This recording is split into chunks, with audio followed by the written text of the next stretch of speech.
Bonjour à tous, moi c'est Camille. Bonjour, moi c'est Kylian. Alors bienvenue dans ce tout premier épisode de la série des archi-écolos qui sera composé de 3 épisodes. Alors celui-ci, il sera consacré aux trames vertes, bleues et brunes. Mais alors Kylian, à quoi servent ces trames? Eh bien Camille, ces trames sont super importantes car elles permettent une continuité terrestre et aquatique des espaces pour la faune et pour la flore. Et elles sont aussi super importantes car elles permettent aux espèces de se reproduire, de migrer et de se disséminer. Et oui, et elles le sont encore plus dans le contexte actuel du réchauffement climatique et de l'artificialisation des sols. Alors pour rentrer un peu plus dans le détail, la trame verte elle est là pour assurer un réseau d'espaces verts. Au sein de l'IUT, on compte une superficie d'environ 1,5 hectares, ce qui correspond à un tiers de la superficie totale du campus. Mais dis-moi Camille, quel est le budget accordé aux espaces verts pour l'IUT? Eh bien Kylian, pour l'entretien des espaces verts, l'IUT a un budget de 3 à 4 000 euros par an environ. Rappelez-vous, la trame verte est là pour enrayer une perte de biodiversité. Pour cela, nous avons effectué un recensement des espèces végétales et animales sur le campus. Alors justement, concernant la diversité végétale, il est important d'avoir des essences locales pour ne pas perturber l'équilibre de l'écosystème, n'est-ce pas Kylian? Eh bien oui Camille, on ne peut pas planter n'importe quoi, n'importe où. Il faut être en accord avec l'environnement qui nous entoure. Alors Kylian, qu'est-ce que tu fais? Là Camille, je suis en train de recenser les différentes espèces d'arbres. Là par exemple, on a un tulipier de Virginie. Nous avons relevé une grande diversité d'essences végétales, comme le bouleau verruqueux, le cerisier du Japon, le robinier faux acacia, le laurier cerise, le pommier ou encore le tilleul. Ici, vous pouvez apercevoir un massif de plantes mellifères. Donc, ce sont des plantes qui produisent beaucoup de nectar et de pollen et qui vont permettre ainsi d'attirer de nombreux insectes pollinisateurs, tels que des abeilles.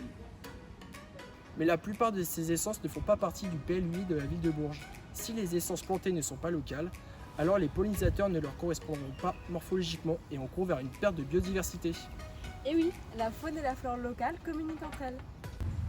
Sur le campus, il n'est pas rare d'apercevoir des espèces animales telles que les chats sauvages, les corneilles, les pigeons ou encore les chauves-souris au niveau du bâtiment GC.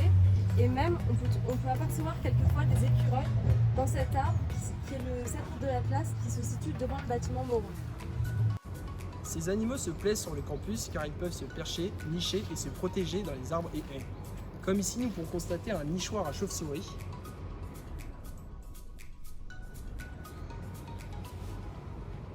Une diversité des espèces végétales permet une diversité des espèces animales.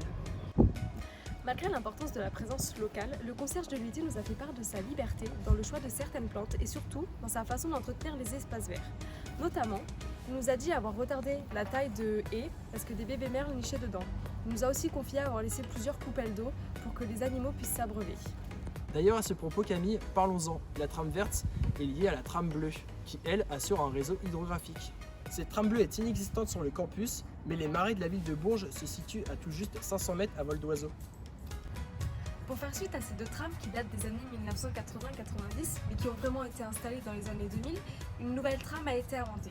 Il s'agit de la trame brune, qui est la suite logique des trames bleues et vertes. Et cette trame brune, elle va concerner la continuité des sols. En effet, l'époque dans laquelle nous vivons est celle de l'artificialisation des sols pour un aspect souvent dit plus propre.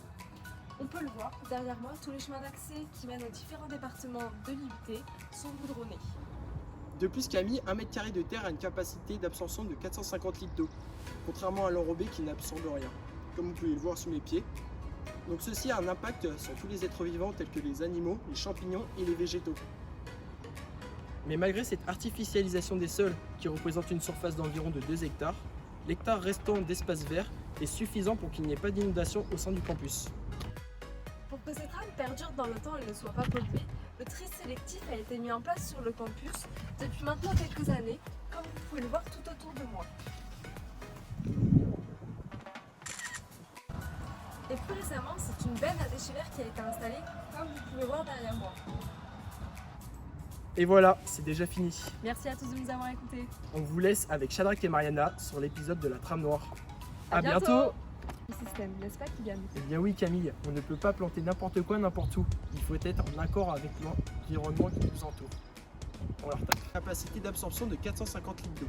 Contrairement à l'absorption De planter et de... plantés ne sont pas en Mais la plupart de ces essences... Et aussi, je sais pas si vous avez déjà vu, mais on a des singes au campus. Ah oui, c'est ça.